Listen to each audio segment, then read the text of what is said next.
اور اسی اللہ نے تمہارے سینے میں دھڑکتا ہوا دل دیا. اور یہ ساری نعمتیں اللہ نے اس لیے دی لعلکم تشکرون، تاکہ تم اس کا شکریہ ادا کر سکو، تاکہ تم اس کا سجدہ شکر کر سکو. تو سننے کی نعمت اور دیکھنے کی نعمت اور علامت حیات جسے دل کہا جاتا ہے، یہ اللہ کی نعمات میں سے وہ نعمتیں ہیں کہ جن کا قیامت تک بھی بندہ شکر ادا کرنا چاہے تو شکر ادا نہیں کر سکتا.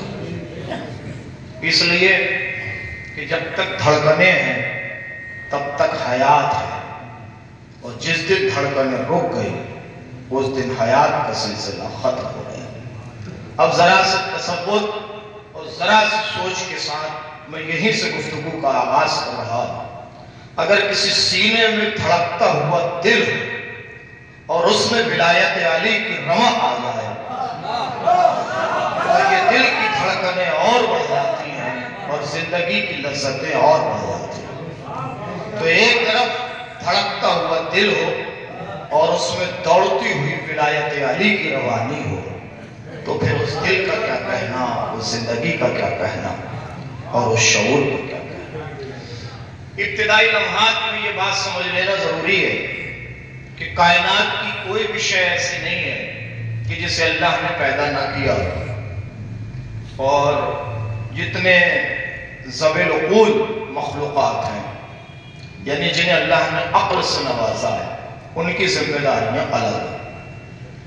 اشرف مخلوقات بشر کو کہا ہی اس لیے گیا کیونکہ اس کے اندر نعمتوں کے شکر کرنے کا جذبہ ہے.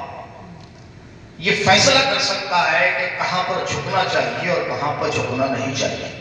یہ فیصلہ کر سکتا ہے کہ کہاں پر سجدہ ریز ہونا چاہیے اور کہاں پر سجدہ ریز نہیں ہونا چاہیے. ہم نے اس لیے اس بشر کو اشرف مخلوقات بنایا کیونکہ ہم نے اسے زیور عقل سے آراستہ کیا. اگر اس کے پاس عقل نہ ہوتی تو حیوانات میں اور نباتات میں اور انسان میں کوئی فرق نہ ہوتا. امتیاز جو تخلیقات کا ہے وہ اس لیے کہ نباتات کے اندر عقل نہیں ہے، حیوانات کے اندر عقل نہیں ہے، مگر انسان کو اللہ نے شعور اور عقل کی طاقتوں سے نوازا. کئی مجلسوں میں یہ ذکر ہو چکا ہے، اسی کا تذکرہ کرتے ہوئے آگے بڑھتا ہوں.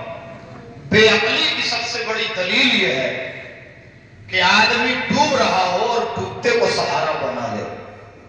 عقل مندی کی دلیل یہ ہے کہ آدمی جب ڈوب رہا ہو تو ایسے کو سہارا بنائے کہ جو خود بھی بچتا ہو اور دوسرے کو بچانے کی صلاحیت بھی رکھتا ہو. اگر جملہ آپ کے ذہن تک منتقل ہو جائے تو ذرا سا سمجھ لیجئے گا، جس آدمی نے خود یہ کہا ہو کہ علی نہ ہوتے تو میں ہلاک ہو جاتا، اس کا دامن تھامنے سے بے عقلی کی دلیل تو ہو سکتی ہے، صاحب عقل ہونے کی دلیل نہیں. تو یہ ذرا سی توجہ کرنے کی ضرورت ہے کہ ایسی دیواروں کو سہارا بنانے کی ضرورت نہیں ہے کہ جو خود خستہ ہو، جو خود گرنے والی ہو، جو خود اپنا بوجھ برداشت نہ کر سکتی ہو. ایسی دیواروں کو سہارا بنانے کی ضرورت ہے کہ جو خود بھی مضبوط ہو اور دوسرے کو نکالنے کی صلاحیت بھی رکھتی ہے. تو ایک بات تو یہ سمجھنا ہے. دوسری بات یہ کہ ہر آدمی کو اپنی حدوں میں رہنا چاہیے، اس لیے کہ جب کوئی چیز اپنی حد سے تجاوز کرتی ہے تو یا تو خود نقصان اٹھاتی ہے یا سامنے والے کو نقصان دیتی ہے. 32 دانتوں کے درمیان زبان کو رکھا ہی اس لیے گیا تھا کہ یہ اپنی حدوں میں رہے گی تو محفوظ رہے گی، جب حدوں سے باہر جانے لگے گی تو اس کی حفاظتی انتظامات ختم ہو جائیں گے. تو اللہ کی جو بنائی ہوئی اشیاء ہیں انہیں سمجھنے کی ضرورت ہے. ایک وہ کہ جو ماں کے پیٹ سے جاہل پیدا ہو رہا تھا وہ اس سے مقابلہ کر رہا تھا کہ جو خانہ کعبہ سے باہر نکلنے کے بعد پوچھ رہا تھا توریت پڑھوں، زبور پڑھوں، انجیل پڑھوں کہ قرآن. تو ہر چیز کی ایک حد ہے اور